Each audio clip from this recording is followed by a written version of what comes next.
Haleluya, shalom semua sahabat-sahabat saya dimanapun Anda bisa mendengarkan program ini. Satu firman Tuhan datang bagi Anda dan saya di hari ini. Alkitab berkata, Yakobus pasal pertama ayat 21.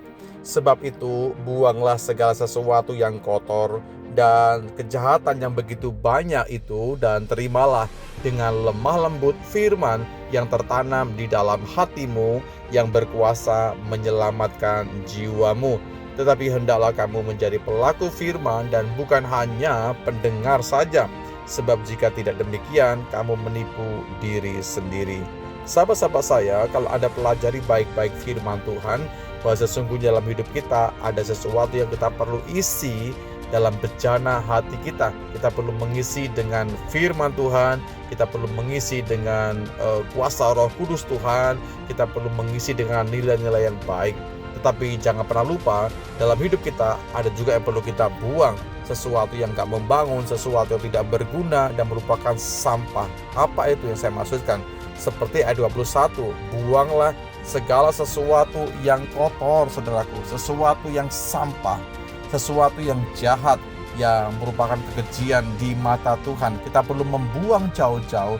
Saya tahu mungkin dosa itu begitu menguasai hati kita. Dosa begitu memberikan kita dalam zona nyaman, kenikmatan, saudaraku. Tapi sesungguhnya itu hanya bersifat sementara saja. Buat apa kita mengkoleksi begitu banyak pelanggaran kalau ujung-ujungnya akan membawa hidup kita kepada maut, ya, yang kekal pastinya. Selagi masih ada kesempatan, selagi masih ada waktu buat kita kembali kepada Tuhan, mari kita kembali kepadanya. Kita benar-benar minta ampun kepada Tuhan. Kita mau dibersihkan pikiran kita, hati kita, ya, hidup kita, supaya bersih, supaya kedapatan bersih segala sesuatu yang merupakan kejahatan. Yang perlu kita kerjakan adalah hari ini, terimalah dengan hati yang bersyukur, hati yang lemah lembut, yaitu firman yang tertanam di dalam hati setiap kita. Ini yang saya maksudkan dari awal tadi. Yang perlu kita isi dalam hidup kita adalah firman yang bersumber dari Tuhan, firman yang membangunkan kehidupan kita, firman yang membuat kita tegap kembali, firman yang membuat kita semakin mampu melewati fase-fase yang mungkin terpuruk sekalipun dalam hidup kita. Saya percaya firman dan kuasanya itu memberikan kesanggupan buat kita, karena firman dan kuasanya, bagaimana dia penuh kuasa menyelamatkan jiwa Anda dan saya. Wow, menarik buat kita simak ayat berikutnya.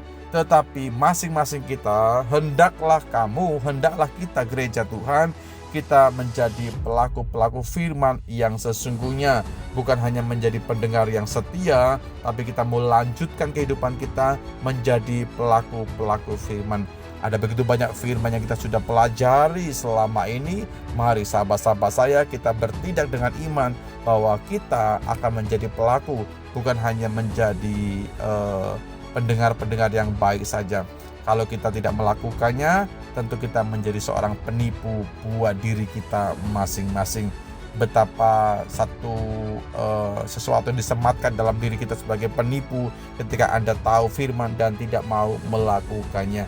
Mari hari ini, mari kita membuang sesuatu yang kotor, membuang sesuatu yang jahat, dan penuhi hati kita dengan firman dan Roh Kudus Tuhan.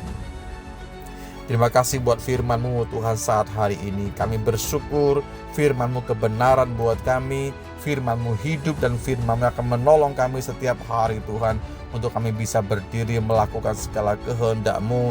Kami rindu membuang sesuatu yang kotor, sesuatu yang sampah yang mungkin selama ini kami koleksi. Kami membuang segala bentuk kejahatan apapun juga, baik dalam sikap, perbuatan, pikiran, bahkan kehidupan kami Tuhan. Firman-Mu membersihkan kehidupan kami kembali. Roh Kudus Tuhan, tolong kami semua, kuatkan kami, mampukan kami untuk berdiri di atas kebenaran firman-Mu. Tuhan Yesus yang baik, terlalu banyak mungkin firman yang bisa kami dengar sampai dengan hari ini. Kami mau berdiri menjadi pelaku-pelaku firman yang sesungguhnya, bukan hanya pendengar yang setia, tapi kami mau melakukan firman dengan sungguh-sungguh. Kami percaya berkat sorga terbuka bagi hidup kami. Segala sesuatu yang bisa kami rencanakan, kerjakan, pikirkan ke depan, sesuatunya bisa menyenangkan akan hati Tuhan. Di dalam berkat nama Yesus Tuhan, kami berdoa dan bersyukur. Amin.